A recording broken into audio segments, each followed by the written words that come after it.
Stuff દાળ ઢોકળી બનાવવા માટેની રીત. સૌપ્રથમ દાળ બાફવા માટે કુકરમાં પાણી ગરમ કરી તેમાં પલાળેલી તુવેરની દાળ, હળદર અને તેલ લઈ ઢાંકીને 3 વિસલ વાગે ત્યાં સુધી કૂક કરી લો. હવે કણક બાંધવા માટે તાસમાં ઘઉંનો લોટ, ચણાનો લોટ, મીઠું, હળદર, અજમો, તલ, લાલ મરચું અને તેલ લઈ મિક્સ કરી પાણી ઉમેરતા જઈ મિક્સ કરી કણક બાંધી ઢાંકીને 10 મિનિટ માટે રેસ્ટ આપી દો.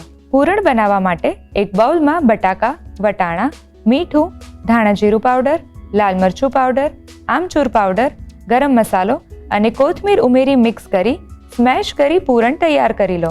હવે દાળ બફાઈ જાય એટલે તેમાં પાણી ઉમેરી બ્લેન્ડરથી બ્લેન્ડ કરી તેમાં મીઠું અને લાલ મરચું ઉમેરી ઉકાળી લો. ત્યારબાદ તેમાં ફરી પાણી તેમજ શિંગદાણા ઉમેરી થોડીવાર ઉકાળી લો. હવે રેસ્ટ આપી દીધેલી કણકમાંથી લુઓ લઈ અટામણ લઈ વણી કટરથી કટ કરી લો.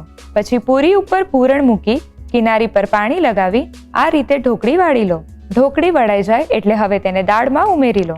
હવે દાળ ઢોકળી વઘારવા માટે કઢાઈમાં તેલ અને ઘી ગરમ કરી તેમાં ખડા મસાલા, જીરું, તલ, હિંગ, હળદર, મીઠો લીમડો, ટામેટું, આદુ મરચાંની પેસ્ટ અને મીઠું ઉમેરી મિક્સ કરી લો.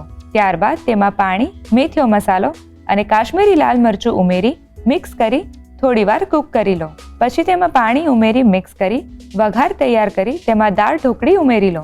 પછી છેલ્લે તેમાં ગોળ, લીંબુનો રસ અને ગરમ મસાલો ઉમેરી 1 થી 2 મિનિટ માટે કૂક કરી સર્વિંગ બોલમાં લઈ કોથમીરથી ગાર્નિશ કરી ગરમા ગરમ સર્વ કરો. તો તૈયાર છે ટેસ્ટી સ્ટફ દાળ ઢોકળી.